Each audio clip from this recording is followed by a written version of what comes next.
Julie Busken. Julie Busken, de 21 años de edad, o simplemente Julie, que es como la llamaban, vivía en Oklahoma City, Oklahoma, en 1996. Julie nació y creció en Benton, Arkansas, y se mudó a Oklahoma para estudiar en una universidad de la zona. Trabajaba en el campo de golf de la universidad y estaba camino de obtener su licenciatura en danza.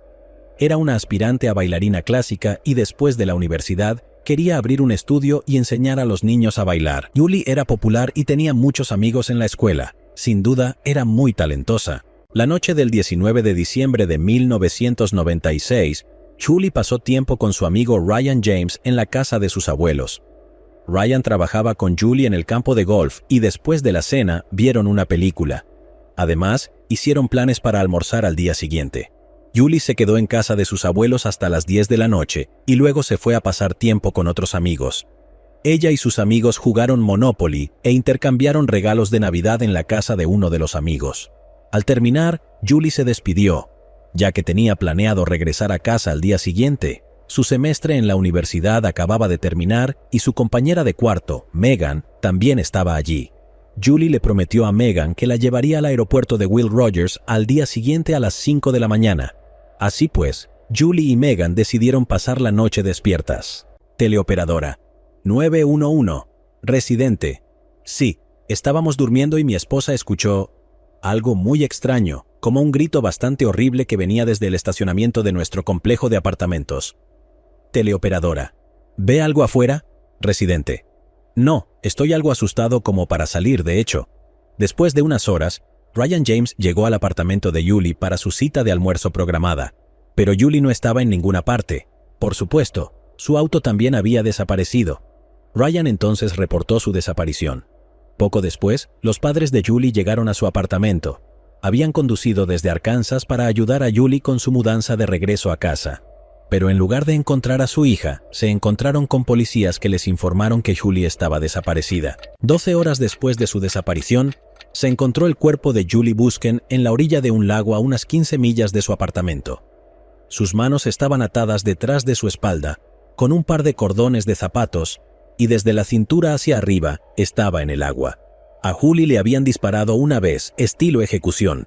La herida de bala en la parte posterior de su cabeza era de un contacto cercano.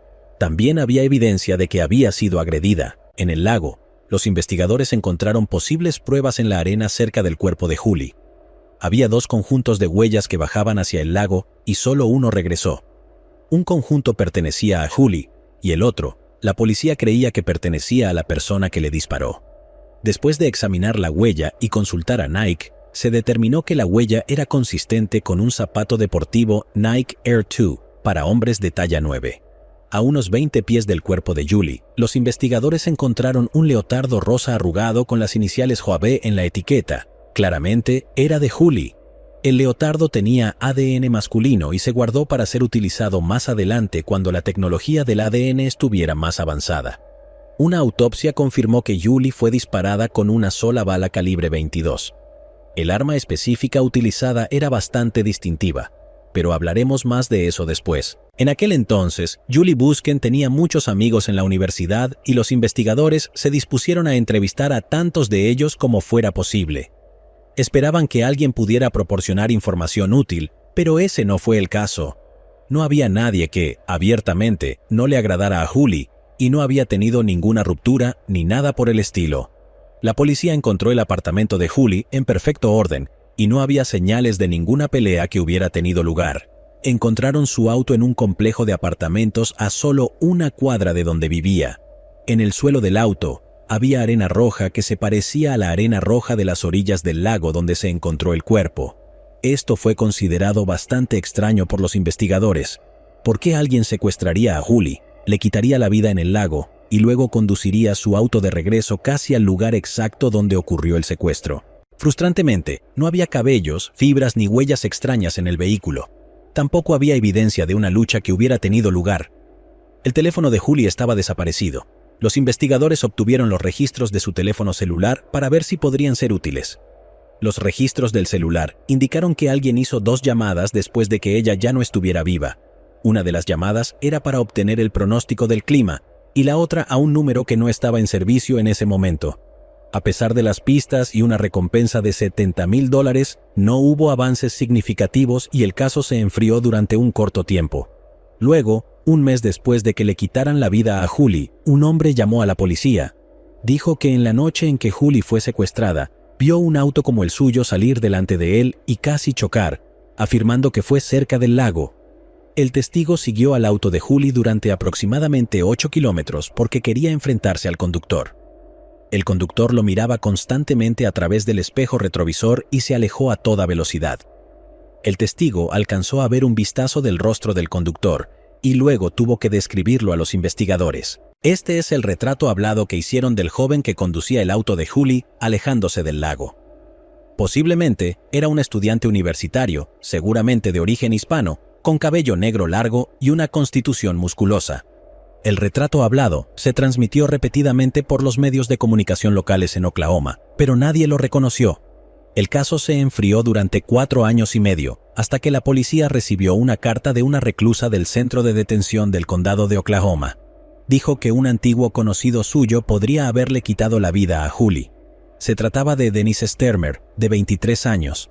Stermer era un trabajador de la construcción y no tenía antecedentes penales, pero en el momento del crimen vivía a solo 4 cuadras del apartamento de Julie y se parecía al retrato hablado.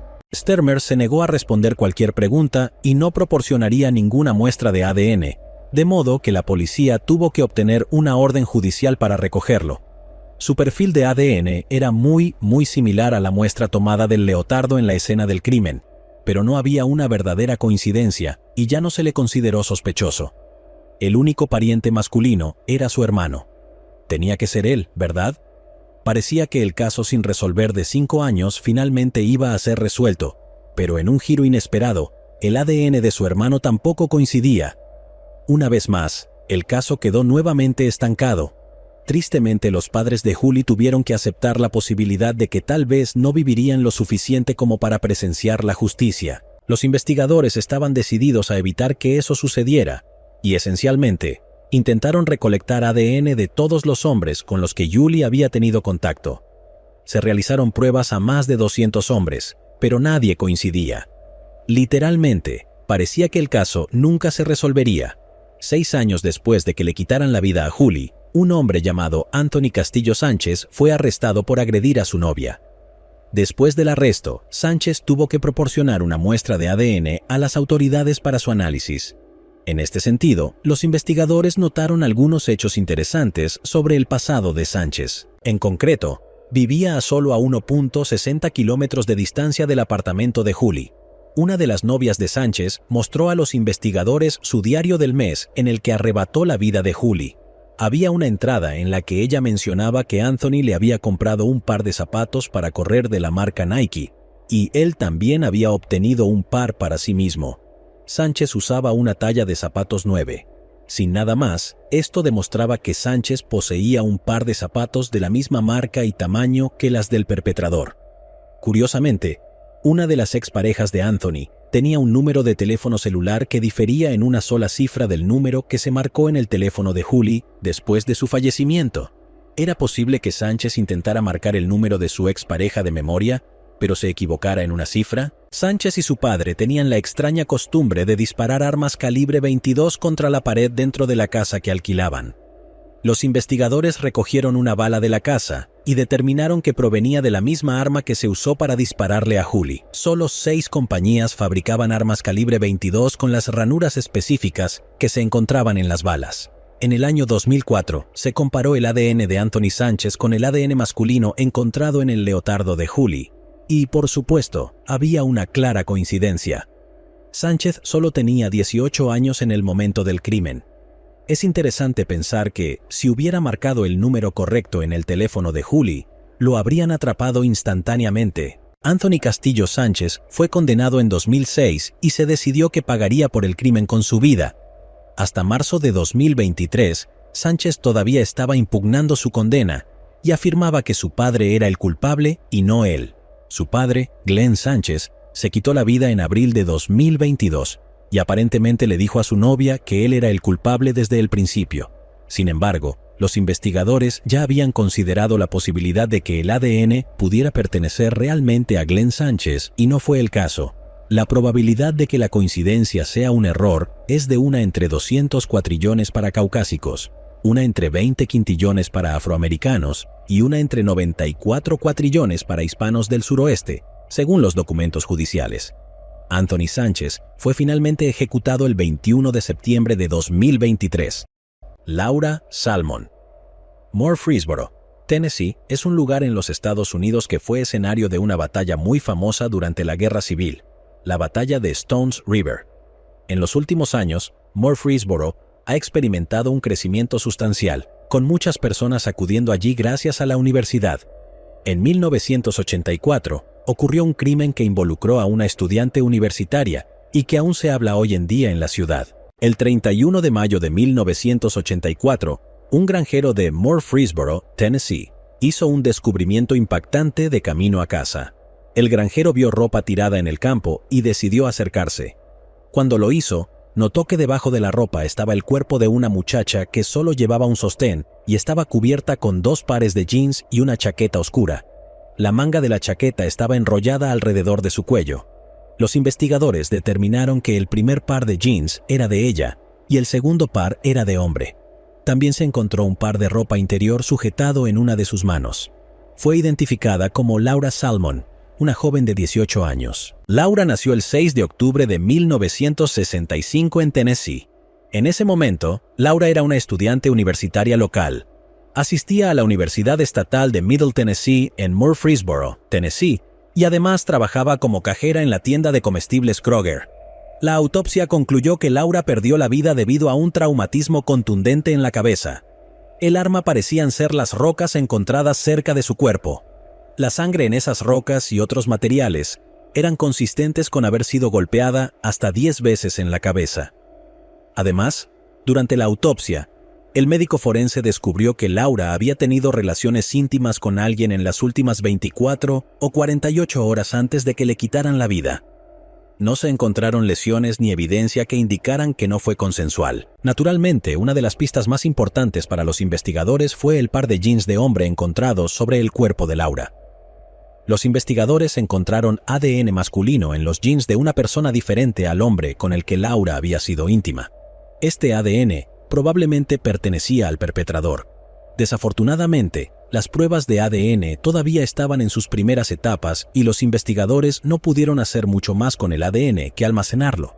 Luego, los investigadores se enfocaron en crear una línea de tiempo de los eventos, con la esperanza de que les ayudara a resolver el caso. Laura comenzó su día yendo a su trabajo en la tienda de comestibles Kroger. Los registros mostraron que dejó la tienda alrededor de la 1 p.m. Después de eso, se suponía que iba a tener una cita en la Universidad Estatal de Middle Tennessee para revisar sus calificaciones y reunirse con el personal de la oficina.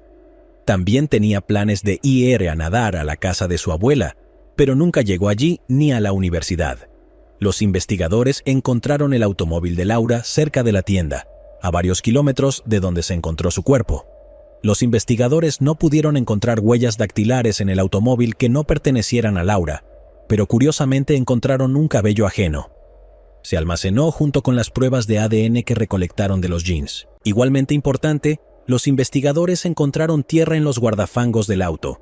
El laboratorio del FBI determinó que era consistente y que existía una alta probabilidad de que el automóvil de Laura hubiera estado en la carretera justo al lado de la escena del crimen. Esto significaba que alguien le quitó la vida y luego condujo su automóvil de regreso a su lugar de trabajo. Aparte de hacer que los investigadores creyeran que el perpetrador conocía a Laura, la pista no fue fructífera. Testigos se presentaron y ubicaron a Laura en un club nocturno local la noche antes de que le quitaran la vida. Los testigos dijeron que Laura estaba bailando con un hombre joven no identificado, pero los investigadores no pudieron localizarlo. El cuerpo de Laura se encontró en un área que a menudo servía como un lugar de encuentro para estudiantes de secundaria y universitarios, donde iban a festejar, hacer fogatas, etc. La teoría entonces fue que Laura conoció a un chico en el club nocturno después de terminar su trabajo y fueron a Lovers Lane. Allí, Laura rechazó los avances del desconocido y él le quitó la vida. Como los investigadores no pudieron identificar al joven, hablaron con el novio de la escuela secundaria de Laura, David Kyle Gilley. Se sabía que David era del tipo celoso, pero tenía coartada. Su padrastro le dijo a la policía que David estuvo en casa todo el día cuando le quitaron la vida a Laura, por lo que no podía ser responsable. Por lo tanto, fue descartado como sospechoso. Justo cuando los investigadores se quedaron sin pistas que seguir, una mujer en Nashville, Tennessee, llamó a la policía con una posible pista. Afirmó que un hombre llamado John Taylor la había agredido y que, durante el incidente, Taylor aparentemente le dijo que le haría lo mismo que le hizo a Laura. Cuando la policía lo interrogó, Taylor negó haber agredido a la mujer y negó haber hablado sobre Laura o tener algo que ver con ella. Una verificación de antecedentes descubrió que Taylor asistió a la misma universidad que Laura. Incluso era miembro del mismo club de salud, el Olympus Athletic Club and Spa. Taylor también asistió a las mismas reuniones y funciones de la fraternidad que Laura. Aún más relevante, Taylor estaba cerca de la universidad el día en que le quitaron la vida a Laura. Taylor tenía un historial de violencia hacia sus novias o compañeras femeninas. Todo esto aumentó su posibilidad de ser sospechoso. Los investigadores hicieron que los analistas del FBI compararan el cabello de Taylor con el cabello ajeno que encontraron dentro del automóvil de Laura. Recibieron un informe del FBI que indicaba que el cabello recuperado del vehículo era consistente con el cabello de John Taylor. Caso cerrado, ¿verdad? Otro idiota atrapado, pero no del todo. En ese momento, las pruebas de ADN mitocondrial del cabello humano aún estaban a varios años de distancia. El cabello podría haber pertenecido alrededor del 20% de la población. Esto, por supuesto, no era lo suficientemente sólido como para arrestar a Taylor. Aunque parecía un caso resuelto, habría algunos giros más en este caso. Los investigadores no encontraron nada que lo relacionara con la escena del crimen, ni que confirmara que estuvo con Laura ese día. El par de jeans de hombre encontrados en la escena del crimen tenían una entrepierna de 36 pulgadas y una cintura de 30 pulgadas. Taylor era una persona pequeña y los jeans no le habrían quedado.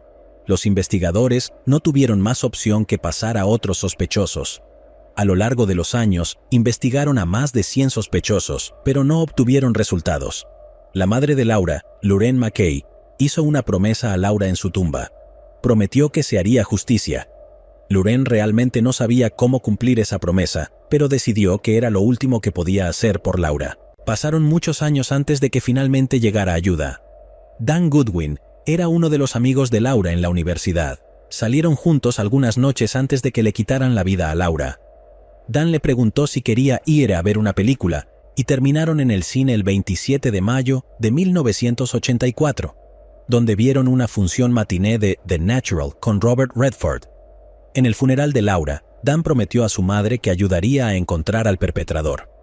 Después de graduarse, Dan se convirtió en periodista en el periódico The Daily News Journal en Murfreesboro, Tennessee, donde se especializó en noticias policiales. Escribió sobre una serie de casos sin resolver en 1987, que incluía el caso de Laura. Dan sabía que estaba más interesado en el trabajo policial real que simplemente escribir sobre ello. Varios años después, Dan dejó el periodismo y se convirtió en oficial de policía. El primer caso sin resolver que le asignaron fue el de Laura Salmon.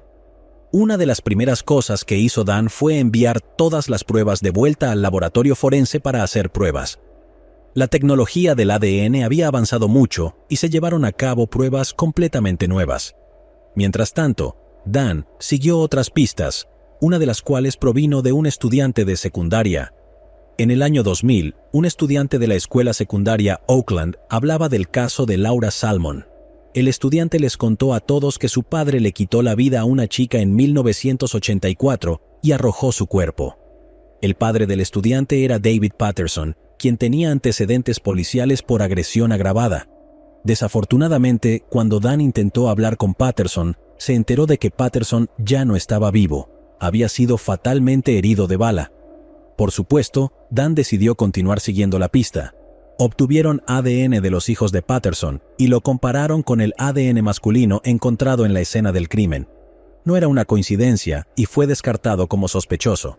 Dan luego volvió a John Taylor, quien inicialmente era sospechoso en el caso. El ADN de Dan tampoco coincidía, por si te lo estabas preguntando. Dan también proporcionó una muestra de ADN que, después de ser probada, confirmó que Dan no era el responsable. Luego, Dan centró su atención en un hombre que pasó desapercibido en la investigación inicial. El nombre que llamó su atención fue David Gilley, como se mencionó anteriormente. David era el novio de Laura en la escuela secundaria, un año menor que ella. Inicialmente se le descartó debido a la coartada que le dio su padrastro. Sin embargo, Dan descubrió que un testigo se presentó y contradecía directamente esa coartada. El testigo vio a David Gilley conduciendo el automóvil de Laura el día en que encontraron su cuerpo. Lo vio cerca del camino que conducía al área donde encontraron a Laura. Según el testigo, David tenía una expresión en blanco en su rostro y simplemente miraba hacia adelante. Ella pudo identificarlo a través de una alineación de fotos, así como el automóvil de Laura. Dan también observó la propensión de David a la violencia hacia las mujeres en su vida, lo que incluía a Laura Salmon. A veces se enfadaba con ella, la agarraba por la cabeza y la golpeaba contra coches, armarios de la escuela o cualquier cosa que estuviera cerca. Incluso a veces la golpeaba. En una ocasión, le rompió 2 dientes frontales. Dan no podía creer que David Gilley fuera descartado tan rápidamente durante la investigación inicial. David medía aproximadamente 1.88 metros, y los jeans de hombre encontrados en la escena del crimen le habrían quedado perfectamente. Luego, Dan recibió ayuda de Jerry Finley en el caso, quien es un experto en reconstrucción de escenas del crimen. Jerry encontró pequeñas gotas de sangre en los jeans. Eran salpicaduras de impacto de velocidad media. Este tipo de salpicadura generalmente se produce cuando alguien es golpeado con un objeto contundente, como una piedra. La mayoría de las manchas de sangre estaban justo encima de la rodilla, lo que indicaba que el perpetrador estaba de rodillas en el suelo mientras golpeaba a Laura con las piedras. Todas estas pruebas confirmaron a los investigadores que los jeans de hombre pertenecían a la persona que le quitó la vida a Laura. Ya se creía, pero las pruebas de ADN confirmaron que la sangre en los jeans pertenecía a Laura. Luego, Dan rastreó a David Gilley en Florida. En ese momento, Gilley se había divorciado 2 veces y trabajaba en el Departamento de Obras Públicas del Condado de Manatee. Como era de esperar, tenía antecedentes policiales, había sido arrestado por agresión, intento de robo y resistencia al arresto. Cuando Dan interrogó a Gilley, una vez más negó cualquier participación y dijo que no era responsable de lo que le sucedió a Laura. En un giro extraño, Gilley admitió que los jeans probablemente eran suyos. Cuando los investigadores le dijeron que creían que el dueño de los jeans era el perpetrador, rápidamente solicitó un abogado. Luego, los investigadores obtuvieron una muestra de saliva de David Gilley. El 31 de mayo de 2000, las pruebas de ADN demostraron que Gilley era el donante del ADN encontrado en la escena del crimen y, por lo tanto, responsable de quitarle la vida a Laura. En el aniversario número 16 del crimen, finalmente arrestaron a David Gilley. Dan, el hombre, cumplió su promesa de ayudar a la madre de Laura a resolver el caso, y la madre de Laura cumplió su promesa a Laura de que vería que se hiciera justicia. Se creía que el motivo eran los celos. Si Gilley no podía tener a Laura, pensaba que nadie más tampoco podía.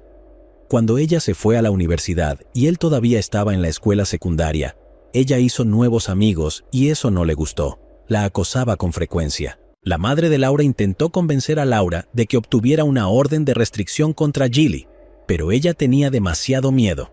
Los investigadores creían que Gilley, de alguna manera, convenció a Laura para que fuera a Lovers Lane, un lugar desierto, donde la golpeó repetidamente en la cabeza con piedras.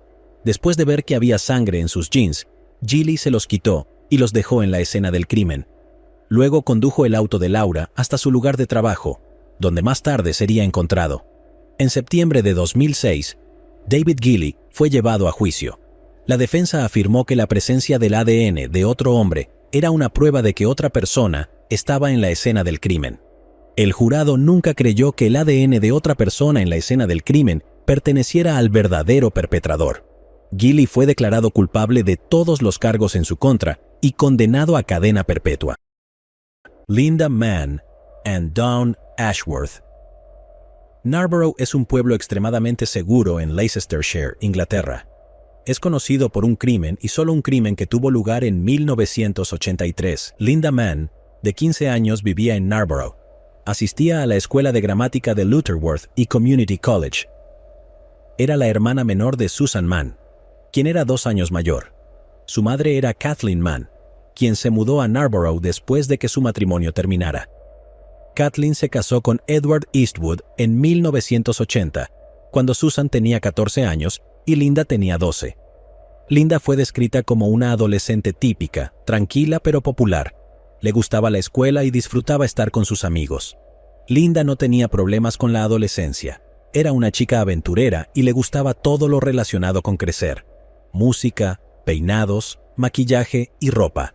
Si le faltaba dinero para ropa, Linda hacía de niñera para ganar dinero y hacer sus propios vestidos. El 21 de noviembre de 1983, Linda caminó hacia la casa de una amiga, pero nunca llegó. Les prometió a Kathleen y Edward que estaría en casa antes de las 10 p.m., pero a medianoche, Linda aún no había regresado. Sus padres, desesperados, llamaron a la policía. Buscaron durante toda la noche.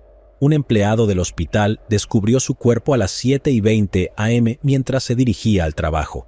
Inicialmente pensó que era un maniquí. Linda había sido agredida y estrangulada. Le habían quitado los jeans y el resto de su ropa estaba esparcida. Tenía una bufanda alrededor del cuello que se usó para estrangularla. Cuando la gente de Narborough se enteró del crimen, quedaron absolutamente horrorizados. A partir de entonces, animaron a las jóvenes a caminar en grupos. Los investigadores buscaron en la zona inmediata alrededor de la escena del crimen, pero no encontraron nada útil. A solo unos cientos de metros de la escena del crimen había un hospital psiquiátrico local. Algunas personas creían que el perpetrador podría ser un paciente del hospital, pero no se encontró evidencia de esto. Durante la autopsia, se recolectó ADN masculino del cuerpo de Linda. La persona tenía sangre tipo A, lo que significaba que alrededor del 10% de la población masculina adulta en Inglaterra podría ser responsable. Tomaron muestras de sangre de Edward y descubrieron que no tenía el mismo grupo sanguíneo que el asesino de Linda. Un grupo de investigadores fue de casa en casa para recopilar información, mientras que otros investigadores hicieron una lista de todos los delincuentes de delitos similares en Leicestershire y los interrogaron. Los investigadores recibieron una llamada sobre un joven de cabello puntiagudo. La persona que llamó afirmó haberlo visto alrededor de las 8 p.m., a unos 2 minutos de donde se encontró el cuerpo de Linda. Desafortunadamente, nunca fue identificado. Durante 3 largos años, los investigadores intentaron encontrar al perpetrador. Fue entonces en 1986 cuando la tragedia golpeó nuevamente. Dawn Ashworth, de 15 años, vivía en Enderby, Leicestershire, con sus padres y su hermano Andrew. Tenía talento para el dibujo. Tenía un trabajo a tiempo parcial en la tienda de periódicos en Enderby. El 31 de julio de 1986, Dawn salió del trabajo a las 4 p.m. y se dirigió a la casa de su amiga en Narborough. Le dijeron que estuviera en casa antes de las 7 p.m. Dawn fue vista por última vez a las 4:40 p.m. por automovilistas que pasaban por la avenida King Edward. A las 7:30 p.m., sin señales de Dawn, sus padres se preocuparon y condujeron por Narborough, pero no pudieron encontrarla. A las 9:40 p.m. llamaron a la policía, quienes no podían evitar pensar en Linda Mann y esperaban que su hija no sufriera un destino similar. Unos días después, los policías que buscaban a Dawn encontraron su cuerpo en un campo al lado del callejón 10 Pound. Había sido agredida y estrangulada. El ADN masculino recolectado del cuerpo de Dawn reveló que el atacante tenía el mismo tipo de sangre que el hombre que mató a Linda Mann. Esta no era la única similitud. Ambos crímenes ocurrieron en senderos peatonales. Ambas chicas eran adolescentes y ambas caminaban solas. Ambas fueron encontradas en circunstancias similares, habiendo sufrido el mismo destino. Linda y Dawn asistían a la escuela de gramática de Lutterworth y Community College. En la base del callejón 10 Pound, la policía estacionó una sala móvil de incidentes para recoger información de los habitantes del pueblo y transeúntes. La policía recibió alrededor de 200 llamadas telefónicas y docenas de personas visitaron la unidad móvil.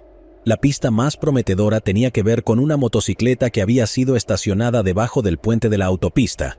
Hubo varios informes de un joven con un casco rojo observado en la zona alrededor de las 5 p.m. el día del crimen. El 1 de agosto, al día siguiente de que Dawn fuera reportada como desaparecida, pero un día antes de que se encontrara su cuerpo, una mujer policía y un detective vieron a un joven en una motocicleta roja con un casco rojo mostrando interés en la búsqueda. Un policía de seguridad fue abordado por un auxiliar de cocina de 17 años del hospital Carlton Hayes, que es el hospital psiquiátrico cercano donde se encontraron los cuerpos de Linda y Dawn. El auxiliar de cocina le dijo al policía que vio a Dawn caminando el día que desapareció. El policía organizó que hablaran con él más tarde para obtener más información. Antes de que pudieran volver a hablar con él, se recibió información valiosa en la sala de incidentes. La información provenía del amigo del auxiliar de cocina, quien también trabajaba en el hospital Carlton Hayes. Este amigo había estado de vacaciones el día que Dawn desapareció, pero había ido al hospital a cobrar su salario. El auxiliar de cocina lo visitó a las 10 p.m. y emocionado le dijo que habían encontrado el cuerpo de Dawn en una cerca, cerca del puente M1. El padre del amigo escuchó la conversación y le preguntó al auxiliar de cocina de dónde había obtenido esa información, porque nada sobre el caso de Dawn había salido en la televisión. «Alguien me lo dijo», dijo misteriosamente el auxiliar de cocina. Su cuerpo estaba colgando de un árbol. El cuerpo de Dawn no estaba colgando de un árbol, pero estaba oculto debajo de ramas de árboles y otros escombros. Fue encontrada dentro de una puerta de acceso que conducía desde el callejón 10 Pound a los campos. Estaba a solo 10 minutos a pie del puente M1. ¿Cómo es que el auxiliar de cocina tenía toda la información sobre dónde estaba el cuerpo de Dawn más de 12 horas antes de que la policía lo encontrara? Después de que los investigadores conocieron toda esta información, fueron a su casa para arrestarlo. El auxiliar de cocina es Richard Buckland. Luego llevaron a Buckland a la estación de policía de Wixton para interrogarlo más a fondo. Buckland dio declaraciones inconsistentes a los investigadores, pero admitió que vio a Dawn el día que desapareció y que él sí habló con ella. Durante sus divagaciones, en un momento, confesó todo y luego rápidamente lo negó todo. Durante la tercera entrevista con él, Buckland hizo una confesión detallada. Fue capaz de dar tantos detalles sobre la escena del crimen que no eran públicos en ese momento. Antes de que Richard Buckland fuera llevado a juicio, Dawn Ashworth fue enterrada. 4 semanas después de ser encontrada en un sendero del pueblo, fue enterrada en un pequeño cementerio detrás de la iglesia de San Juan Bautista en Enderby. El párroco la describió como una joven brillante, animada y encantadora, obediente a sus padres, leal a su familia y llena de alegría de vivir. 200 personas se presentaron en el cementerio detrás de la iglesia de piedra para despedir a Dawn. Los investigadores aún estaban construyendo su caso contra Richard Buckland y escucharon sobre algo llamado pruebas de ADN. Ya estaban convencidos de que él había acabado con la vida de Dawn y probablemente también con la de Linda Mann, pero pensaron que podrían probar esta nueva tecnología. Todas las pruebas de ADN de ambas escenas del crimen fueron enviadas a un joven genetista que trabajaba en la Universidad de Leicestershire y afirmaba haber descubierto algo maravilloso llamado huella genética. El genetista era el Dr. Alec Jeffries. El Dr. Jeffries no estaba seguro de cómo podría hacer lo que los investigadores querían que hiciera. Este tipo de análisis nunca se había hecho antes. El Dr. Jeffries utilizó por primera vez su técnica para resolver un caso de inmigración y luego una disputa de paternidad. Esta sería la primera vez que esta nueva tecnología se usaría en un caso criminal, para revelar la identidad de un perpetrador. Para sorpresa de todos, cuando los resultados de las pruebas de ADN regresaron, mostraron que Buckland era inocente y no había acabado con la vida de Linda, y aún más sorprendente, tampoco había acabado con la vida de Dawn. Sin embargo, las pruebas del Dr. Jeffries pudieron determinar que, al menos, los investigadores habían acertado en una cosa: el mismo hombre era responsable de ambos crímenes. Richard Buckland fue entonces liberado y se convirtió en la primera persona exonerada mediante el uso del perfil de ADN. El inspector Derek Pierce se hizo cargo de la investigación. Pierce leyó 1.800 mensajes que provenían del público. Uno de los mensajes se refería a un hombre cuyo nombre había surgido en la investigación de Linda Mann porque no tenía coartada y tenía antecedentes por exhibicionismo. Por supuesto, cientos de nombres habían sido denunciados de forma anónima por esposas, amantes, rivales, vecinos, y muchos de esos nombres pertenecían a personas con antecedentes por indecencia. Este nombre, con tantos hombres sin coartada en la zona, los investigadores tuvieron una nueva idea. Comenzaron a ver qué podía hacer el ADN y decidieron pedir a todos los hombres residentes sin coartada en los pueblos, entre las edades de 17 y 34 años, que entregaran muestras de sangre y saliva de forma voluntaria. Se anunció al público el 2 de enero de 1987. Derek Pierce no creía que el perpetrador fuera a ofrecerse voluntariamente.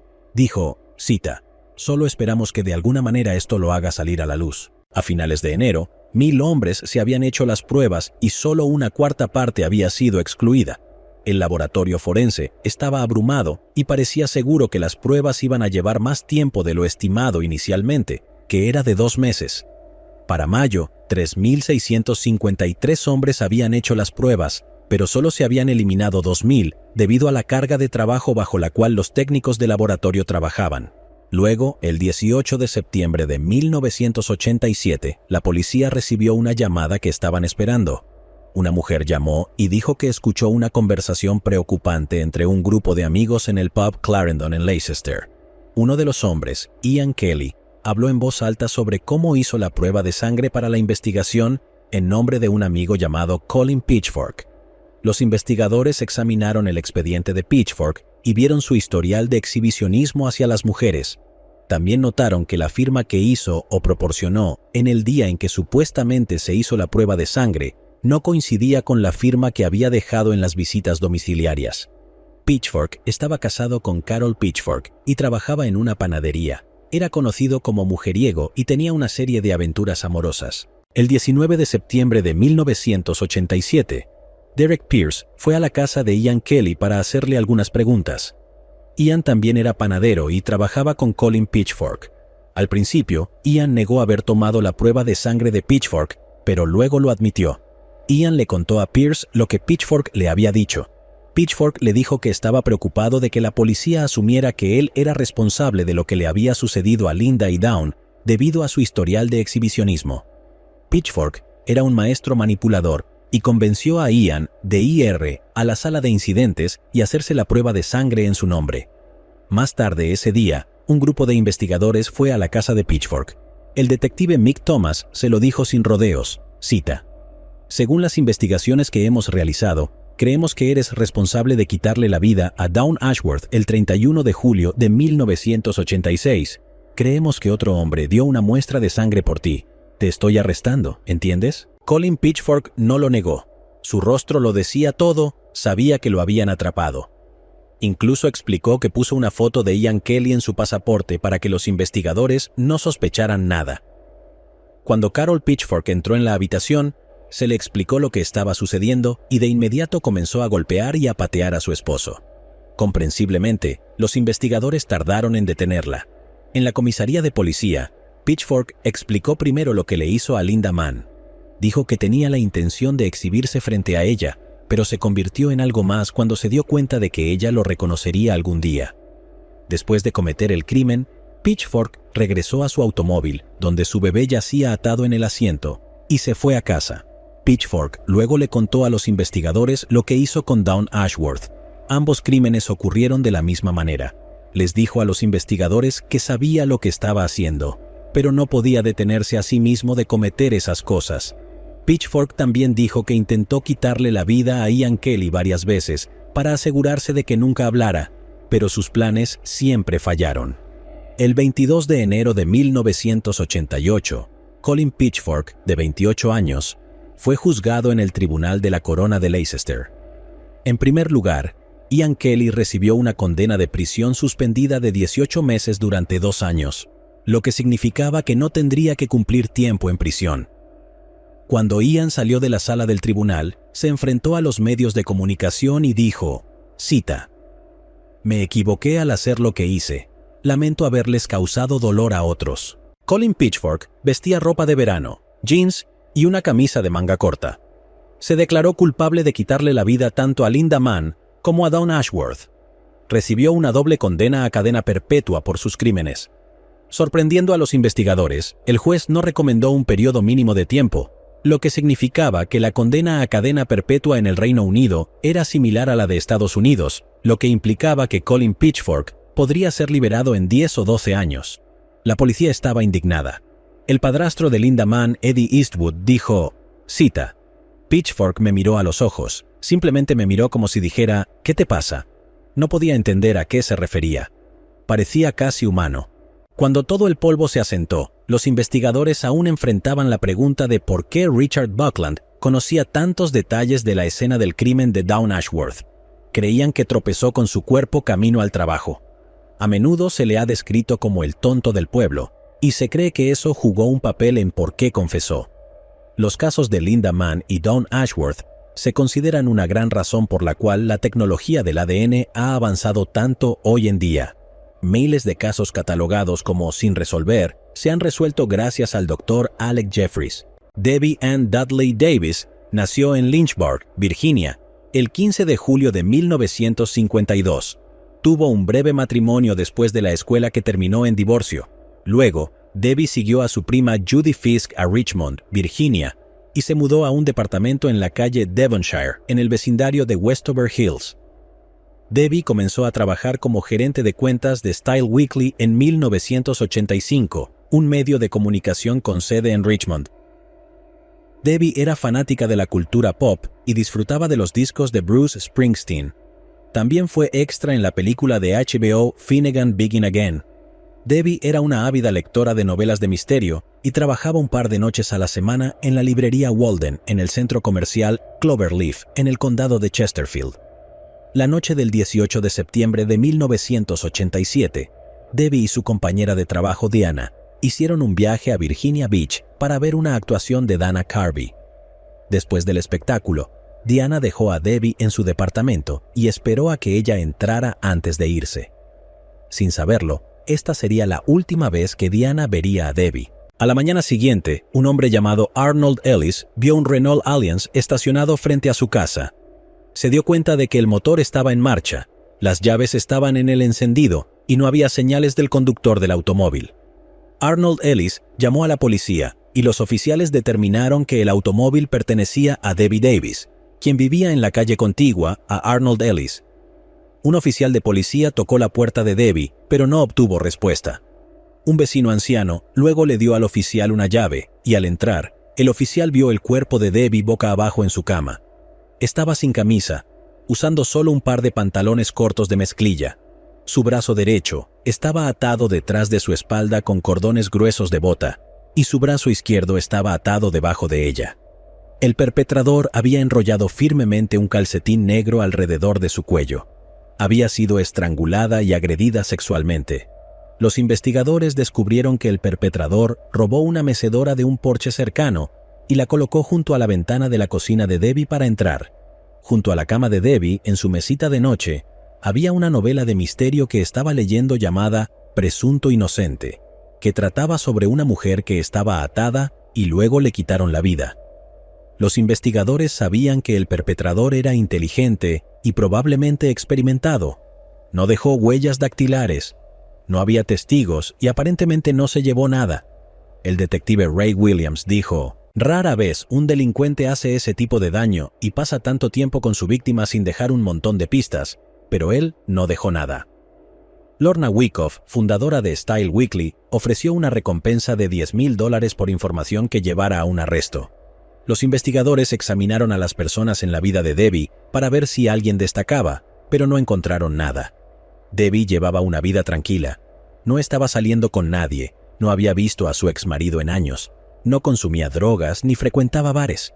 Apenas 2 semanas después de que la vida de Debbie llegara a su fin, la tragedia golpearía nuevamente en Richmond, Virginia. Susan Elizabeth Helms nació el 6 de febrero de 1955 en Charleston, Carolina del Sur. Se mudó a Richmond, Virginia, para trabajar en su residencia en neurocirugía en el Medical College of Virginia. Susan se casó con Marcel Slagg y compraron una casa en el tranquilo vecindario de Woodland Heights en Richmond. El 3 de octubre de 1987, Marcel llegó a su casa a la 1:45 de la madrugada. Al entrar en la casa, pudo escuchar movimientos arriba. Marcel sabía que Susan había trabajado hasta tarde y pensó que podría haberla despertado.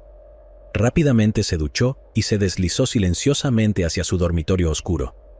A medida que sus ojos se acostumbraban a la oscuridad, pudo distinguir una escena sacada de una película de terror. El cuerpo parcialmente desnudo de su esposa yacía medio fuera del armario de su dormitorio. Un cinturón de cuero rojo estaba alrededor de su cuello. Las manos de Susan estaban atadas firmemente detrás de su espalda con un cable de extensión y una corbata. Al igual que Debbie, Susan había sido agredida sexualmente y estrangulada. Marcel vio que la ventana de su dormitorio estaba abierta de par en par. Su casa estaba a menos de 1 kilómetro de distancia de la casa de Debbie Davis. El detective Ray Williams estaba de servicio esa noche y se le ordenó trabajar en ambos casos. Williams afirmó que el perpetrador aún estaba en la casa cuando Marcel llegó a casa, ya que escuchó a alguien arriba. No podía haber sido Susan, ya que ya había muerto. En el balcón fuera de la ventana, los investigadores encontraron un frasco de vaselina abierto dejado por el perpetrador. Rastrearon su compra hasta una tienda adyacente al cercano Cloverleaf Mall. Siguieron la pista, pero no llegaron a ninguna parte. Al darse cuenta de que había un delincuente en serie en medio de ellos, la comunidad estalló en miedo y exigieron acción por parte de la policía. Williams trabajó incansablemente durante días y finalmente encontró una pista que podría ser potencialmente útil. Al revisar los registros financieros de la librería Walden del Cloverleaf Mall, donde Debbie trabajaba a tiempo parcial, encontró un cheque escrito por Susan y endosado en el reverso por Debbie. Williams no estaba seguro si esto era solo una coincidencia o si era un posible vínculo entre los dos crímenes. Mientras el detective Williams reflexionaba sobre esta pregunta, tuvo lugar otro horrendo crimen en el área de Richmond. Diane Cho nació en Corea en 1972 y emigró a Estados Unidos en 1984 junto con su familia. En 1987, Diane, de 15 años, era estudiante de primer año en Manchester High School. Era muy inteligente y se ocupaba prácticamente de todo por sus padres, quienes apenas hablaban inglés. En octubre de 1987, Diane le contó a una de sus amigas sobre una perturbadora pesadilla recurrente que había estado teniendo. Diane seguía teniendo sueños sobre un hombre desconocido que la seguía. También les contó a sus amigos en la escuela que a veces veía a este hombre desconocido de sus sueños en el centro comercial. Una noche de noviembre de 1987, Diane fue al cine del Cloverleaf Mall con una amiga. Compraron entradas para The Princess Bride. Luego comenzó a temblar de miedo y señaló a su acosador, quien las estaba mirando desde el estacionamiento. Apenas habían pasado 5 meses desde que la familia de Diane se mudó a Richmond, donde sus padres trabajaban largas horas en una tienda cerca de la Universidad de Virginia Commonwealth. No se sabe si Diane alguna vez les contó a sus padres sobre el encuentro con el hombre desconocido en el Cloverleaf Mall. En la noche del 21 de noviembre de 1987, los padres de Diane llegaron a su apartamento alrededor de las 9. La madre de Diane le cortó el pelo. Mientras se iban a la cama alrededor de la medianoche, podían escuchar a Diane tecleando un trabajo en inglés en su habitación al otro lado del pasillo. Al día siguiente, los padres de Diane llamaron a casa alrededor de las 2 de la tarde para recordarles a sus hijos que se prepararan para un servicio religioso por la tarde. El hermano de Diane, Roman, de 12 años, contestó el teléfono. Diane todavía estaba dormida y no quería molestarla despertándola. Los padres de Diane llegaron a casa aproximadamente 1 hora después y su madre fue directamente al dormitorio de Diane y abrió la puerta. La mamá de Diane entonces gritó fuertemente. Diane estaba atada con una cuerda, había sido estrangulada y agredida, y la ventana de su dormitorio estaba abierta. Se puede ver claramente el patrón de todos los crímenes, y volvería a suceder por 4ª vez. Sue Tucker, de 44 años, vivía en el condado de Arlington, Virginia, en noviembre de 1987. Era editora de una revista del Departamento de Agricultura, y su esposo, Reg Tucker, era un ex fotógrafo de las escuelas públicas del condado de Fairfax. Reg había conseguido un trabajo como profesor de fotografía en su país natal, Gales, a principios de 1987. Sue estaba preparando la venta de la casa de la pareja y terminando sus proyectos en el trabajo, ya que planeaba unirse a su esposo en Gales. Irónicamente, querían emigrar debido al aumento de la violencia en Estados Unidos. Estaban preocupados por la delincuencia. Una vecina de la pareja, Audrey Seislov, no pudo comunicarse con Sue durante varios días y notó que la ventana de su dormitorio había estado abierta durante días. Cuando Audrey intentó entrar a su casa para verificar el estado de su amiga, percibió un olor a carne podrida. Llamó a la policía, quienes llegaron y encontraron el cuerpo de Sue en avanzado estado de descomposición, tendido en la cama. Había sido atada firmemente con cuerdas de nylon, estrangulada y agredida. No había huellas dactilares. El perpetrador había entrado por una pequeña ventana de la lavandería del sótano. Antes de marcharse, se había tomado el tiempo de preparar un refrigerio y dejó una naranja parcialmente comida en la mesa del comedor de los Tucker. Mientras los investigadores estaban dentro de la casa, sonó el teléfono. Era Reg Tucker, quien había estado intentando comunicarse con Sue en los últimos días. Los oficiales de policía tuvieron que darle la terrible noticia. Los investigadores del condado de Arlington, asignados al caso, se dieron cuenta de que el crimen se parecía mucho al que tuvo lugar en enero de 1984. Fue entonces cuando la abogada de 32 años, Carolyn Hamm, fue asesinada. Su cuerpo fue encontrado cerca de la casa de Sue Tucker. David Vázquez, un trabajador de comida rápida con un coeficiente intelectual bajo, había confesado ese crimen y estaba cumpliendo una condena de 35 años de prisión por ello. Si estaba en prisión, ¿por qué se estaban cometiendo crímenes idénticos casi 4 años después? El detective del condado de Arlington, Joe Horgis, fue el investigador principal en el caso de Sue Tucker. Viajó a la prisión para entrevistar a David Vázquez porque el modus operandi era el mismo. Manos atadas detrás de la espalda, cuerda alrededor del cuello, y ambas fueron agredidas. Después de la entrevista, quedó claro para el detective que Vázquez no tenía nada que ver con lo que le sucedió a Sue. Mientras los investigadores en el condado de Arlington y Richmond investigaban sus casos, notaron algo. Al igual que en Richmond, había un delincuente en serie atacando a mujeres en sus hogares en 1987. El condado de Arlington tenía su propio maníaco en 1983 y 1984. Todo comenzó en Arlington en junio de 1983 con el secuestro y agresión de una mujer en el área de Green Valley del condado, por parte de un hombre negro de finales de la adolescencia o principios de los 20 años, que usaba una máscara casera. Durante los siguientes 7 meses, a medida que sus ataques se intensificaban, secuestraba mujeres en sus autos y entraba a sus casas y apartamentos a través de ventanas sin seguro. Las agredía brutalmente sin descanso. Ataba a algunas de ellas con cuerdas de nylon cortadas de sus persianas venecianas.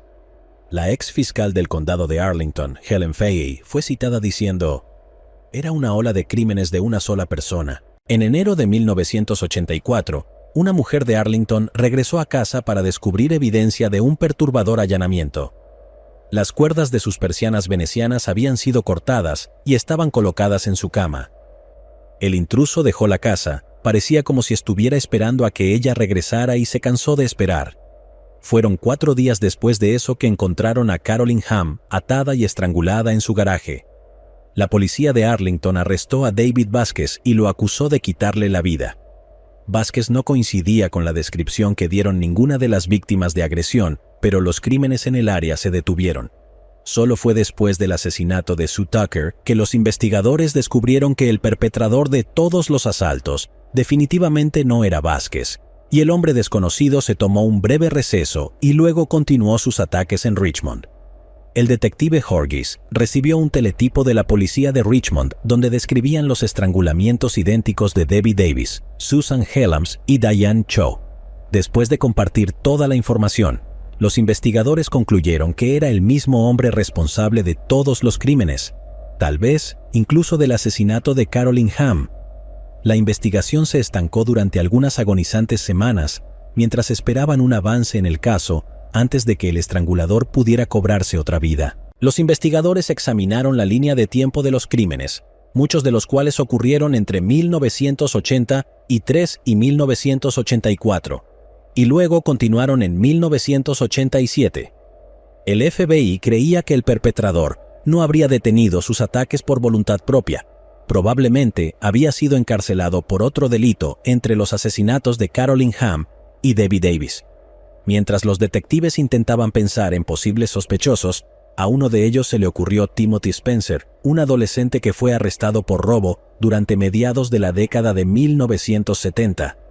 Los investigadores descubrieron que Spencer había sido arrestado en enero de 1984 por robos en la vecina Alexandria. Había sido puesto en libertad condicional en una casa de transición en Richmond en 1987, justo antes de que se le quitara la vida a Debbie. Los investigadores fueron a la casa de transición y descubrieron que Spencer había salido todas las noches en las que ocurrió un crimen. Él recibió un permiso para ir a Arlington el día en que se le quitó la vida a Sue Tucker. Los investigadores decidieron vigilar a Spencer. Querían atraparlo en el acto de hacer algo incriminatorio. Durante 2 semanas, agentes de policía de Richmond observaron a Spencer cometiendo violaciones de la libertad condicional, como pasar la noche en la casa de su novia. Les intrigó descubrir que pasaba horas en el centro comercial Cloverleaf, que, como recordarás, tenía fuertes vínculos con Debbie Davis, Susan Helms y Diane Cho. El 20 de enero de 1988, los detectives de Arlington y Richmond llevaron a Spencer bajo custodia y tomaron una muestra de su sangre. Sin testigos, huellas dactilares, ni ninguna otra evidencia directa que vinculara a Spencer con los crímenes, las fuerzas del orden tuvieron que confiar en un nuevo método de ciencia forense llamado huella de ADN. En ese momento, solo se había utilizado en un caso sin resolver en el Reino Unido y nunca antes en Estados Unidos. Fue el caso de Linda Mann y Dawn Ashworth. Tomaría más de 6 semanas, pero un laboratorio privado en Nueva York informaría que el ADN de Spencer coincidía con el ADN masculino en las escenas del crimen de Debbie Davis, la doctora Susan Helms y Susan Tucker, y víctimas de agresión en Arlington, en Richmond. Timothy Spencer era el hombre que se había hecho conocido como el Estrangulador del Sur. Fue llevado a juicio en julio de 1988. Después de un juicio de 6 días, fue declarado culpable, siendo esta la primera condena basada en pruebas de ADN en los Estados Unidos. Spencer fue condenado a múltiples cadenas perpetuas. ¿Y qué hay de Carolyn Hamm y David Vázquez?, preguntas. ¿Por qué fue declarado culpable del crimen si no coincidía con la descripción dada por las víctimas de cualquier otro crimen en la zona? David Vázquez se convirtió en el primer sospechoso en ese caso, porque Carolyn se quejó de que él la espiaba mientras ella tomaba sol en la semana previa a su fallecimiento. Con su bajo coeficiente intelectual, fue fácil para los investigadores obtener una falsa confesión de él. Le revelaron todos los detalles y él los repitió de vuelta. Después de que el ADN vinculó a Timothy Spencer con todos los demás crímenes, los investigadores dudaron seriamente de que Vázquez estuviera involucrado. Pronto, el ADN también lo demostró, y David fue puesto en libertad. David se convirtió en la primera persona en los Estados Unidos en ser exonerada gracias al ADN. Poco antes de las 11 p.m. del miércoles 27 de abril de 1994, Timothy Wilson Spencer fue atado a la robusta silla eléctrica de Virginia, apodada como Old Sparky, en el centro correccional de Greensville, y fue ejecutado, poniendo finalmente fin a la horrenda ola de crímenes. Cathy Odom. Catherine Louise Martin nació el 25 de octubre de 1959. Su familia y amigos la llamaban Cathy. Cathy conoció a Mike Odom en la secundaria cuando tenían 16 años. Salieron por un tiempo y luego decidieron casarse. Antes de poder casarse, Mike fue arrestado por vender heroína a un oficial encubierto. Fue condenado a 6 años por este delito, pero solo cumplió 2. Cathy le dijo a su familia que estaba decidida a casarse con él cuando saliera de prisión. 2 años después, cuando fue liberado, finalmente se casaron. Cathy y Mike tuvieron 2 hijos juntos, Tasha y Sean. Vivían en el condado de Harris, Texas.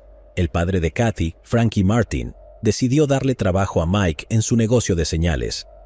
Cathy hizo todo lo posible para que el matrimonio funcionara. También fue descrita como una madre amorosa que hubiera hecho cualquier cosa por sus hijos. La noche del 3 de marzo de 1987, Mike intentó contactar a Cathy mientras estaba fuera de la ciudad trabajando. Cathy debía estar en casa con los niños, por lo que le preocupó que no contestara el teléfono. Mike llamó al vecino de al lado y le pidió que revisara a Cathy y a los niños. El vecino golpeó la puerta, pero no hubo respuesta. Miró por las ventanas y vio que la televisión seguía encendida. En lugar de llamar a la policía, el vecino condujo hacia la ciudad, encontró a un oficial de policía y ambos regresaron a la casa de los Odom. El oficial encontró la puerta principal sin llave, entró a la casa y dentro de la sala de estar estaba Tasha, de 4 años, gravemente golpeada e inconsciente, pero afortunadamente aún estaba viva. El bebé de 2 meses, Sean, fue encontrado ileso en su habitación. En la casa de Cathy y Mike, el oficial encontró el cuerpo desnudo y golpeado de Cathy, cubierto de sangre. Cathy había sido golpeada y apuñalada severamente más de 16 veces. También había sido estrangulada, agredida, y sus muñecas estaban atadas con el cordón de una lámpara. Los oficiales temían que la persona responsable de esto volviera y terminara el trabajo que habían empezado con Tasha. Tanto Tasha como Sean fueron llevados al hospital, y se ordenó que no se los dejara solos. El padre de Kathy, Frankie, llegó a la escena del crimen y le dijeron que fuera al hospital para estar con sus nietos. Mientras estaba en el hospital, Frankie se enteró de lo que le había sucedido a su hija en una pantalla de televisión. Mientras tanto, de regreso en la casa, Mike finalmente llegó y los policías prestaron especial atención a su apariencia. Uno de los oficiales notó que Mike tenía varias manchas rojas en su camisa que parecían sangre. Una búsqueda en la casa de los Odom reveló sangre en el baño. El perpetrador, posiblemente Mike, había intentado limpiar antes de irse. La policía no encontró señales de allanamiento. Todas las puertas estaban cerradas con llave, excepto la puerta principal, lo que indicaba que Kathy conocía a la persona que le quitó la vida. El hecho de que la apuñalaran tantas veces también les dijo a los investigadores que se trataba de un crimen personal. La ropa de Kathy también les dijo algo a la policía sobre lo que sucedió. Fue encontrada doblada ordenadamente en el suelo. Los investigadores teorizaron que el perpetrador atacó a Tasha para obtener lo que quería de Kathy. De vuelta en el hospital, Tasha estaba en estado crítico, en coma, y dependía de las vías intravenosas, mientras los médicos trabajaban para salvar su vida. Los investigadores se centraron en su padre, Mike Odom. Parecía emocionalmente afectado y perturbado, pero los investigadores tenían sus dudas sobre él desde el principio. Descubrieron que Mike no regresó directamente a casa desde el trabajo, como dijo que lo haría. Había salido con amigos suyos. Para los investigadores, esto era algo que habían visto antes, a alguien que organizaba un asesinato estando en un lugar diferente, y luego llamando a otra persona para que fuera a comprobar el estado de la víctima. La ropa de Mike fue llevada al laboratorio forense para ser analizada, pero eso no fue todo. Los investigadores también encontraron manchas extrañas en el piso del automóvil del vecino Tim Robinson. Estaba claro para los investigadores que Tim y Mike habían planeado quitarle la vida a Kathy. Tal vez Mike estaba usando drogas nuevamente y buscaba dinero del seguro, pero pronto hubo un giro en el caso. El médico forense estimó que la vida de Kathy fue arrebatada unas 6 horas antes de que se encontrara su cuerpo, alrededor de la 1 de la tarde. Tanto Mike como Tim afirmaron estar en el trabajo en ese momento. Mientras los investigadores verificaban sus coartadas, un testigo se presentó. Ese testigo era Tasha Odom, de 4 años. Salió de su coma y le contó a los investigadores que recordaba a un hombre entrando a la casa. Tasha dijo que el hombre tenía cabello rubio. Ni Mike Odom ni Tim Robinson tenían cabello rubio. Desafortunadamente, el color de cabello del hombre era todo lo que Tasha podía recordar. Cuando llegaron los resultados de las pruebas forenses, mostraron que las manchas en el auto de Tim eran de aceite de motor y las manchas en la camisa de Mike eran de pintura. Además, los compañeros de trabajo proporcionaron coartadas sólidas tanto para Mike como para Tim. Ambos también pasaron pruebas de polígrafo. Fueron descartados y los investigadores pudieron pasar al siguiente sospechoso. Esa siguiente persona no fue difícil de encontrar. Kathy tenía una hermana, Shelly Martin, que estaba casada con Greg Marquardt. Se conocieron gracias a Mike. Greg y Mike habían sido cercanos desde que ambos estaban en el mundo de las drogas. Al igual que Kathy, Shelly también tenía 16 años cuando conoció al hombre con el que se casaría. Greg tenía 25 años en ese momento, lo cual ya debería haber sido una señal de alerta. Greg y Shelly se casaron en 1983. Poco después, tanto Shelly como Kathy se volvieron adictas, al igual que Greg y Mike. Greg y Shelly eran conocidos por robarle dinero a sus padres. Greg había sido criado por una tía y un tío adinerados, y la tía les devolvió el dinero a los Martin, y todos acordaron no presentar cargos. Mientras Mike y Kathy habían enderezado sus vidas, Greg y Shelly no lo habían hecho, y estaban constantemente entrando y saliendo de la cárcel. Poco antes de que se le quitara la vida a Kathy, ella le dijo a una amiga que Greg y Shelly habían estado allí recientemente, y que mientras Shelly estaba en otra habitación con el bebé, Greg había intentado seducirla, a lo cual ella, por supuesto, se había negado. Cuando lo interrogaron, Greg afirmó que, en la noche del crimen, cuando no estaba con su esposa, estaba con un hombre llamado Hampton Robinson III. En una nota sin importancia, pero interesante, Robinson era amigo de Charles Harrelson, quien era el padre del actor Woody Harrelson, y en 1982 fue condenado por asesinar a un juez. De hecho, Robinson había testificado contra Harrelson en su juicio. Había pruebas suficientes de que Greg había estado en la casa. Encontraron sus huellas dactilares y cabello en toda la escena del crimen. Sin embargo, había un problema. Como miembro de la familia que había estado en la casa numerosas veces, esto no probaba nada. Los padres de Kathy les dijeron a los investigadores que creían que Greg era el responsable. Frankie dijo que 2 días después del asesinato de Kathy, recibió una llamada telefónica en medio de la noche del hospital donde estaban tratando a Tasha, diciéndole que Shelly y Greg habían ido a visitar. Frankie les dijo que no les permitieran la entrada, primero porque desconfiaba de Greg, pero también porque nadie tenía motivo para estar allí a las 3 de la mañana, especialmente ellos. La abuela de Tasha, Charlene Martin, que estaba en el hospital, recordó lo que sucedió cuando Tasha vio a Greg. Se asustó mucho y se le ordenó que se fuera.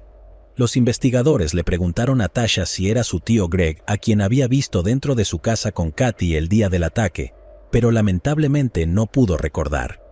Los investigadores intentaron varias técnicas, pero debido a su lesión en la cabeza, no pudo recordar nada. Mientras Greg negaba cualquier participación cuando hablaba con los investigadores, sorprendentemente era abierto acerca de su atracción hacia Kathy, especialmente hacia una parte de su cuerpo. A Greg le gustaba el estómago de Kathy. Esta obsesión era tan evidente que Kathy incluso lo mencionó a sus amigos. Curiosamente, Kathy fue apuñalada principalmente en el estómago. En un momento durante la entrevista, Greg pidió permiso para salir y poner más dinero en el parquímetro, pero nunca regresó. También se negó a hacerse una prueba de polígrafo. Los investigadores decidieron investigar su coartada. Shelly dijo que Greg la llevó a la escuela a las 10:30 a.m. el día del crimen y la recogió de nuevo a las 2:30 p.m. Esta ventana de 4 horas era más que suficiente tiempo para que Greg cometiera el crimen. Y como recordarás, el médico forense determinó que la vida de Kathy fue arrebatada alrededor de la 1 p.m. ese día. Aunque Kathy fue agredida, este crimen ocurrió años antes de que el ADN se utilizara ampliamente en las investigaciones de casos sin resolver. En ese momento, utilizaban serología, básicamente hacían pruebas de grupo sanguíneo. Era muy difícil de hacer y se necesitaba una muestra muy grande, y solo se obtenía el tipo de sangre, que no era muy concluyente. El tipo de sangre encontrado en la evidencia recogida del cuerpo de Kathy era consistente con el tipo de sangre de Greg Marquardt, que era de tipo O, al igual que el agresor y alrededor del 50% de la población. Por lo que esto no les decía mucho a los investigadores sin más pruebas. Tristemente, el caso quedó sin resolver durante un tiempo. Para Frankie, fue especialmente difícil creer que el hombre que le quitó la vida a su hija estaba casado con su otra hija. En 1998, se formó un equipo de casos sin resolver, y uno de los primeros casos que investigaron fue el de Kathy Odom. En ese momento, las pruebas de ADN eran lo suficientemente confiables como para generar un perfil de ADN a partir de las pruebas biológicas en el caso de Kathy.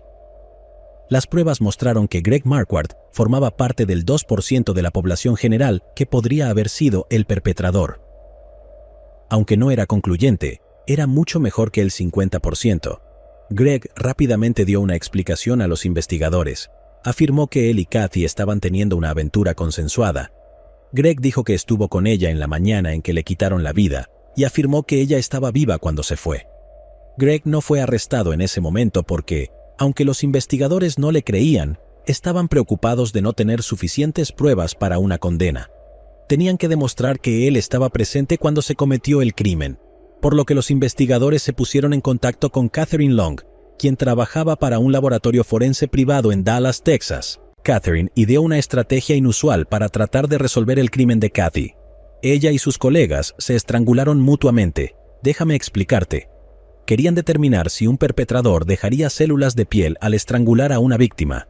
Se dieron cuenta de que efectivamente había una transferencia significativa de células de la piel del perpetrador a la víctima. Los investigadores necesitaban encontrar algo en el expediente de pruebas de Kathy que pudiera contener las células de piel del perpetrador. Decidieron hacer pruebas en el cable eléctrico que se utilizó para atar las manos de Kathy.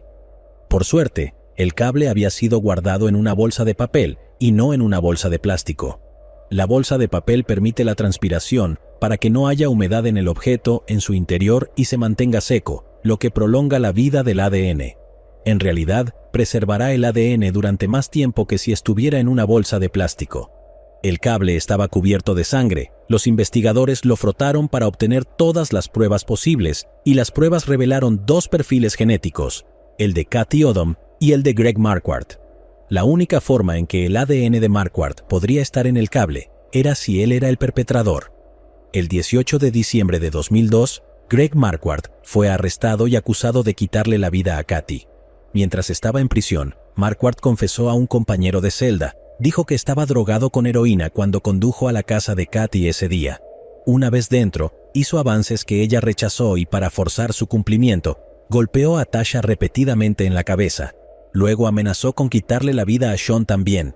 Para salvar la vida de sus hijos, tuvo que cumplir. Con un cuchillo de la cocina, Marquardt cortó el cable eléctrico de la lámpara y ató las manos de Kathy. Después de agredirla, le quitó la vida. Luego, Marquardt limpió el baño y se cambió a la ropa de Mike Odom. Sin saberlo, los avances en la tecnología de ADN se utilizarían para identificarlo como el perpetrador 15 años después. 6 meses después de su arresto, la acaudalada tía de Greg falleció, dejándole cientos de miles de dólares y parte de su casa. Los Martin decidieron demandarlo y esto ató el patrimonio, impidiendo que usara esos fondos para su defensa. En 2004, Greg Marquardt se declaró culpable y fue condenado por todos los cargos en su contra. En julio del mismo año, fue sentenciado a 45 años de prisión. Falleció de una enfermedad hepática después de cumplir 4 años de su condena en 2008. Tenía 56 años. El sargento Roger Wedgworth fue citado diciendo, cita, «No pudo haberle pasado a un tipo más agradable». Shelley y sus padres perdieron el contacto después del crimen. Shelley apoyó a Marquardt mientras ellos creían que él era el responsable. Se dijo que durante mucho tiempo Shelley continuó apoyando a Marquardt y creyendo en su inocencia. Unos años después del crimen, los Martin se mudaron a Oklahoma y después de eso, pareció que Shelley hizo las paces con sus padres y también se mudó a Oklahoma para estar cerca de ellos. El padre de Kathy, Frankie, dijo, cita, «Esto no devuelve a Kathy, siempre la recordaré, la casa que ella construyó y las cosas que hicimos. Siempre es difícil perder a un hijo». Raina Rison. Raina Lynn Rison nació el 6 de mayo de 1976 en LaPorte, Indiana. Vivía con sus padres, Ben y Karen Rison. Tenía una hermana mayor llamada Lori y una hermana menor llamada Wendy. En 1993, a los 16 años, Raina era descrita como una buena estudiante y aspiraba a ser veterinaria debido a su profunda compasión por los animales. Además de ser estudiante de segundo año en la Port High School, Raina trabajaba en 3 empleos. Trabajaba en un hospital de animales donde paseaba perros y limpiaba jaulas.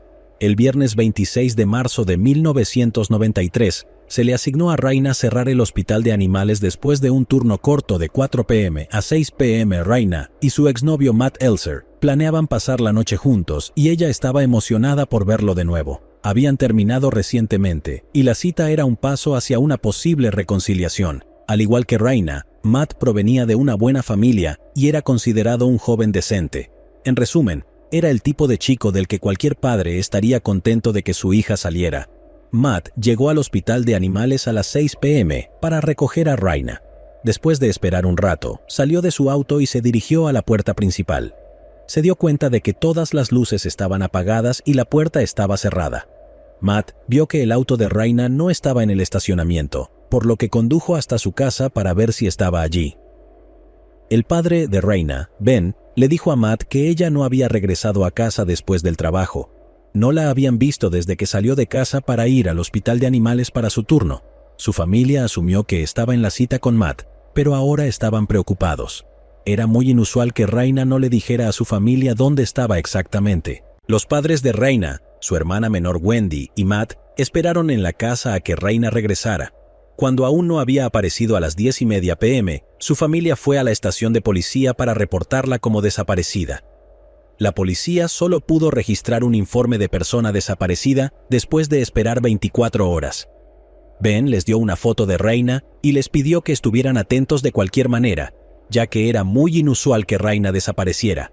Entonces, su familia comenzó a buscarla. Intentaron ponerse en contacto con sus conocidos, pero nadie sabía dónde podría estar. También repartieron volantes de personas desaparecidas en el área, esperando que alguien proporcionara información valiosa. Cuando la policía se involucró, hicieron un llamado público en busca de cualquier información que llevara al paradero de Raina. Inmediatamente, varios testigos presenciales se presentaron diciendo que justo antes de las 6 p.m. vieron un sedán estacionado afuera del hospital de animales donde trabajaba Raina. Varios testigos dijeron que vieron a 2 hombres en el automóvil junto con Raina y parecía que estaban discutiendo. Matt Elser fue interrogado por los investigadores y mantuvo su versión de esperar a Raina y descubrir que no estaba en el hospital de animales.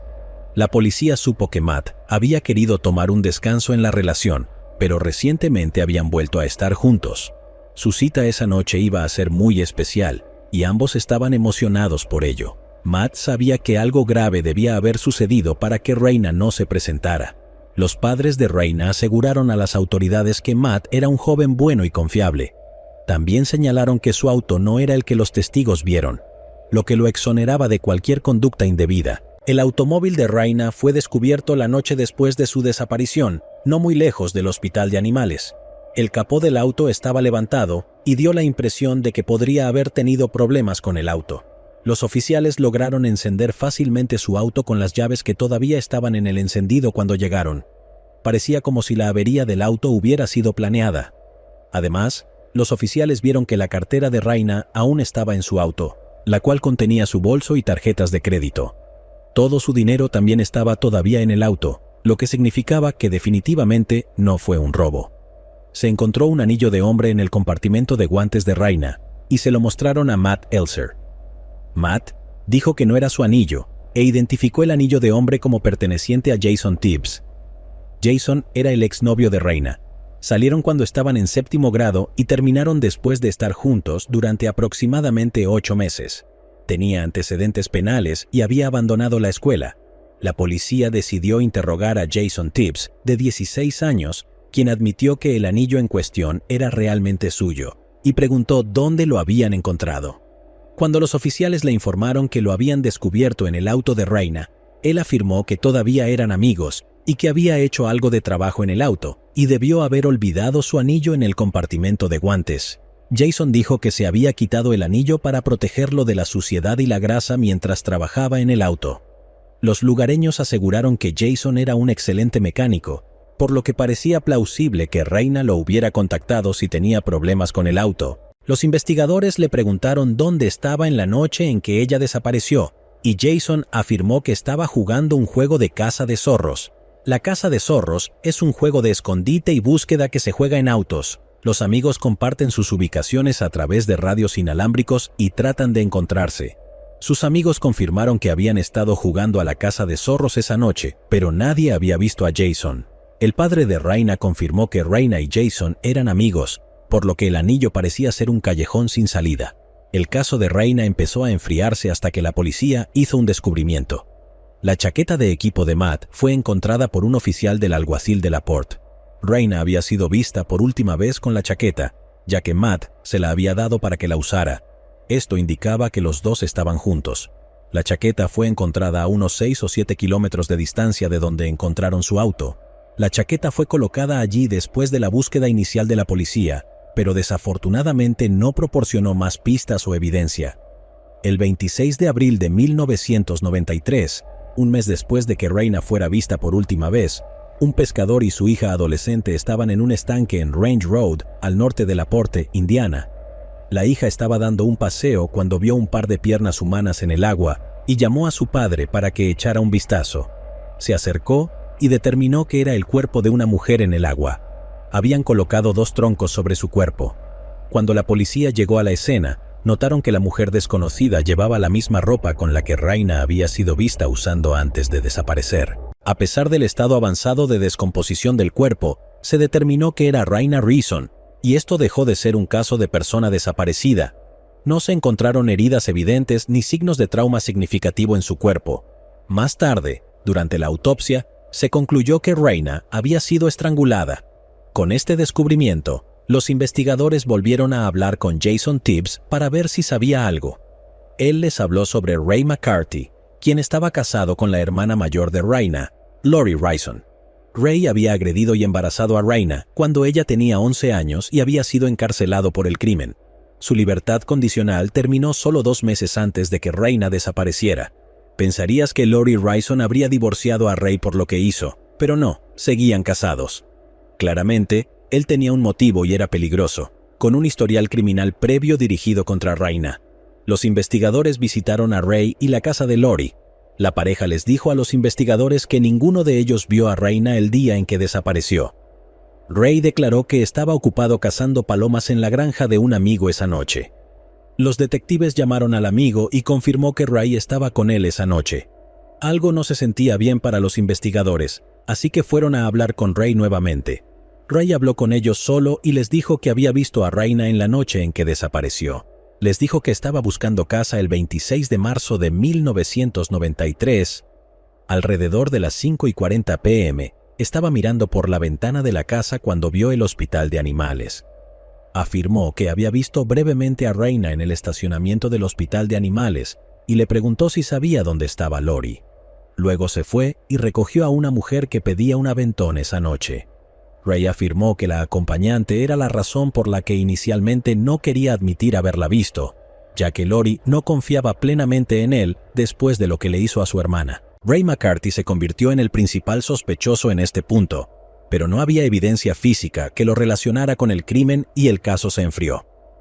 Desafortunadamente, el caso se mantuvo sin resolver durante casi 18 meses.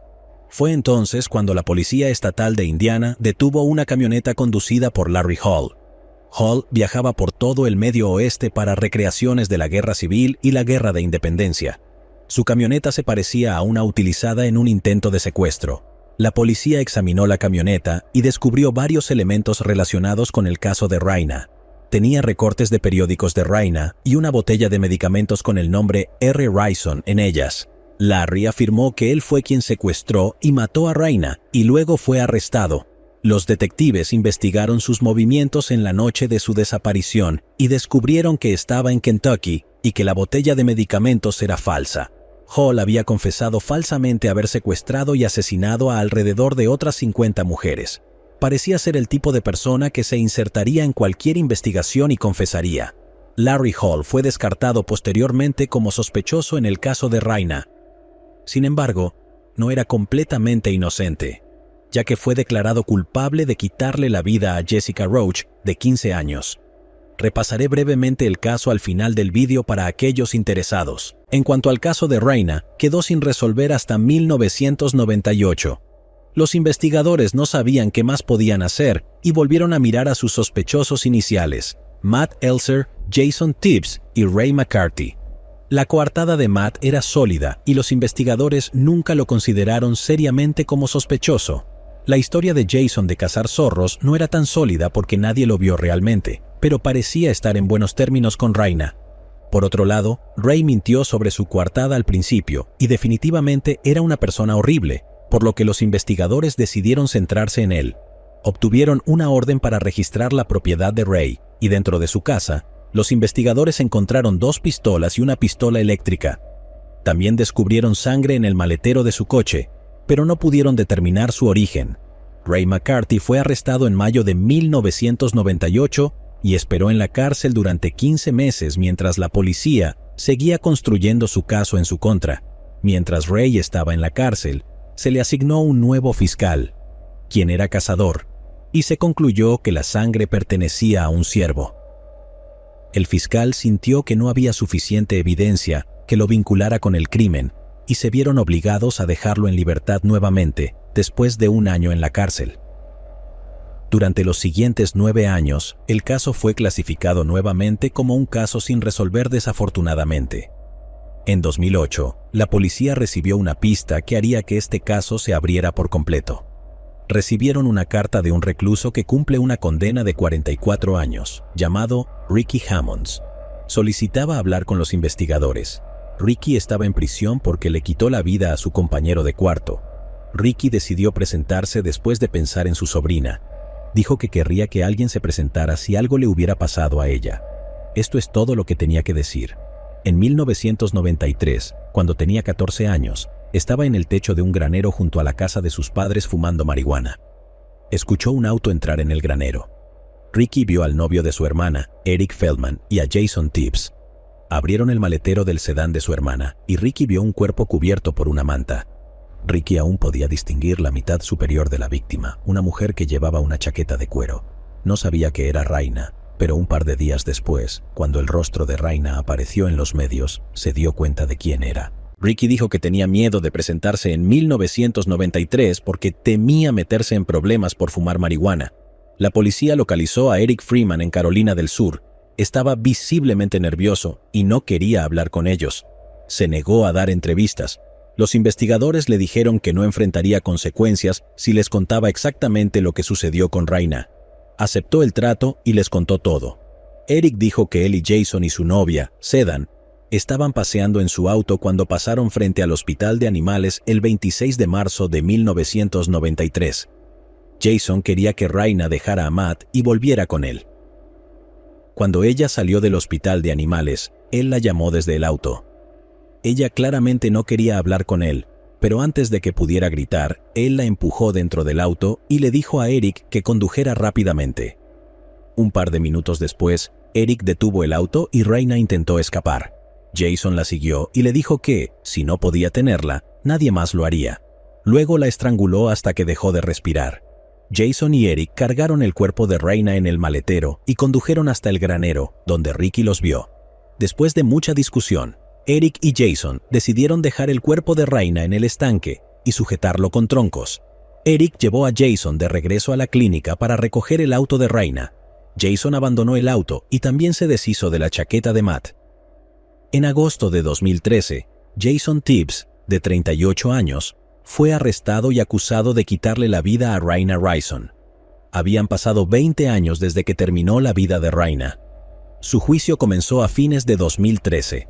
Su defensa argumentó que Ricky no era un testigo confiable, ya que era un estudiante de secundaria en ese momento y porque esperó 15 años para contar la verdad.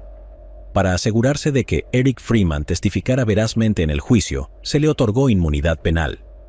Después de un largo juicio que duró hasta diciembre de 2014, Jason Tibbs fue declarado culpable. Fue condenado a 40 años de prisión, con 20 años cumplidos. Fuera de la sala del tribunal, la familia de Raina lloró, se abrazaron y abrazaron al fiscal.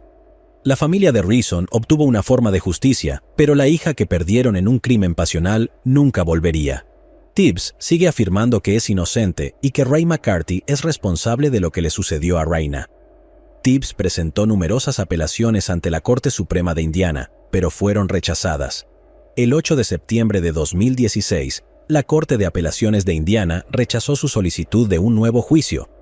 Incluso en 2018, sus abogados afirmaban públicamente que todavía luchaban por su inocencia. Raina tenía 16 años y toda una vida por delante. Finalmente, fue feliz de nuevo cuando ella y Matt volvieron a estar juntos. Desafortunadamente, parece que estaba rodeada de personas terribles que la decepcionaron. Jessica Roach. Como prometí, repasaré algunos detalles del caso de Jessica Roach. Jessica, de 15 años, vivía en Georgetown, Illinois, en 1993. Soñaba con ser piloto algún día. El 20 de septiembre de 1993, Jessica salió a andar en su bicicleta nueva. La tragedia ocurrió cuando su hermana encontró la bicicleta en la carretera, pero Jessica no estaba por ninguna parte. Su hermana alertó a su padre, quien contactó a la policía, pero Jessica nunca fue vista con vida nuevamente. 6 semanas después de su desaparición, se encontraron sus restos en Perrysville, Indiana, cerca de la frontera del estado. Un granjero los descubrió mientras usaba su cosechadora. El cuerpo de Jessica mostraba signos de haber estado allí durante algún tiempo, lo que dificultó a los investigadores obtener más información sobre cuándo, cómo o dónde perdió la vida. La policía encontró al sospechoso Larry Hall aproximadamente un año después, cuando estaba siguiendo a un par de chicas, quienes lo denunciaron a la policía y proporcionaron a los investigadores el número de placa de Hall. Cuando fue llevado para ser interrogado por la policía y se le mostró una foto de Jessica, aparentemente se estremeció y se cubrió la cara antes de negar que la hubiera visto alguna vez. Eventualmente, se filtró una confesión, con Hall diciéndole a la policía que la ató, pero no podía recordar con qué. Luego dijo que le quitó la ropa, la agredió sexualmente y la estranguló con su cinturón contra un árbol. También proporcionó descripciones vagas de otras chicas jóvenes a las que había abusado. Recogía a varias chicas en otras áreas, pero no puedo recordar a cuáles lastimé, le dijo a la policía. Los investigadores determinaron que estaba confesando falsamente muchos delitos, pero que efectivamente le quitó la vida de Jessica. A Hall se le impuso una condena de cadena perpetua sin posibilidad de libertad condicional. Actualmente se encuentra recluido en una prisión de seguridad media en Carolina del Norte. Los seres queridos de Jessica Roach han realizado eventos benéficos en años posteriores en su memoria y en 2015 crearon una beca en su nombre. ¿Pero acaso no has visto este otro crimen? Yo no me lo perdería,